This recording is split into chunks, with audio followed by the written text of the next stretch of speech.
Good afternoon and welcome to a packed Olympic Stadium München for the second leg of this exciting final.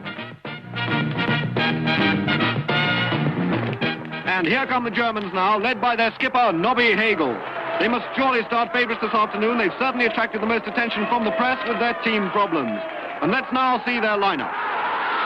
The Germans playing 4-2-4, Leibniz in goal, back four, Kant, Hegel, Schopenhauer and Schelling, front runners Schlegel, Wittgenstein, Nietzsche and Heidegger, and the midfield duo of Beckenbauer and Jaspers. Beckenbauer obviously a bit of a surprise there.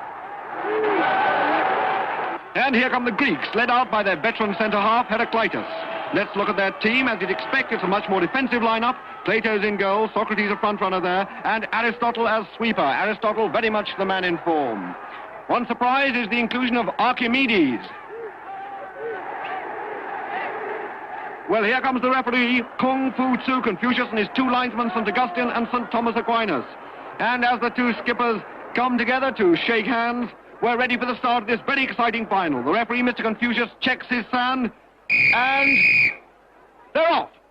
Nietzsche and Hegel there. Karl Jaspers, number 7 on the outside. Wittgenstein there with him. There's Beckenbauer. Schelling's in there, Heidegger covering. Schopenhauer. And now it's the Greeks, Epicurus, Plotinus number 6. Aristotle. Empedocles of Archagos and Democritus with him. There's Archimedes. Socrates, there he is, Socrates. Socrates there, going through. There's the ball, there's the ball. We'll be bringing you back to this exciting contest the moment anything interesting happens. Well, there may be no score, but there's certainly no lack of excitement here. As you can see, Nietzsche has just been booked for arguing with the referee. He accused Confucius of having no free will, and Confucius, he say, name go in book. And this is Nietzsche's third booking in 4 games. And who's that? It's Karl Marx. Karl Marx is warming up. It looks as though there's going to be a substitution on the German side. Obviously, manager Martin Luther has decided on all-out attackers. Indeed, he must, with only 2 minutes of the match to go. But the big question is, who is he going to replace? Who's going to come off? It could be Jaspers, Hegel or Schopenhauer. But it's Wittgenstein who saw his auntie only last week. And here's Marx. Let's see if he can put some life into this German attack. Evidently not. What a shame. Well, now, with just over a minute left, a replay on Tuesday looks absolutely vital. And there's Archimedes. And I think he's had an idea. Eureka!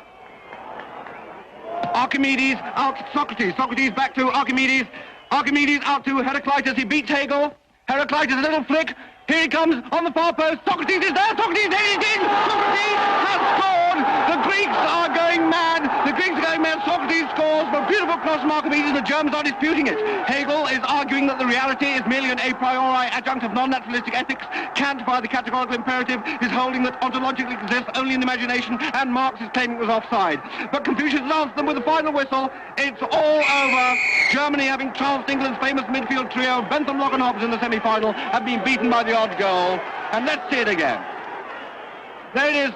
Socrates heads in and Leibniz doesn't have a chance. And just look at those delighted Greeks.